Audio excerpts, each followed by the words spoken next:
मौला अलीअ जो फरमान आहे, मूंखे मायूस थियण वारे शख़्स ते तअजुब थींदो आहे जॾहिं त हुन वटि इस्तग़फ़ार जहिड़ी क़ुवत मौजूदु आहे।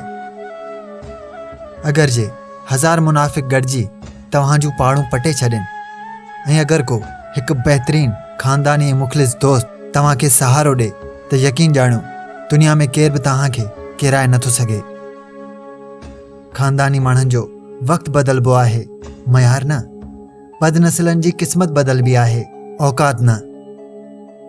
मौला अलीअ जो फरमान आहे, जेको कुझु तव्हीं करे रहिया आहियो ओसी ताईं कंहिंखे न ॿुधायो जेसी ताईं उहो करे न छॾियो।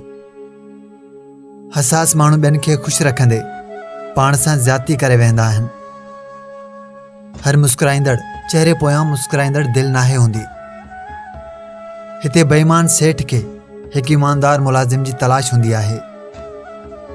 पूरी ॻाल्हि ॿुधण खां पहिरियां ई विच में ॻाल्हाइण वारा बेवकूफ़ हूंदा आहिनि। हलकड़े माण्हूअ खे कॾहिं बि दिलि जो हाल न ॾींदा कयो।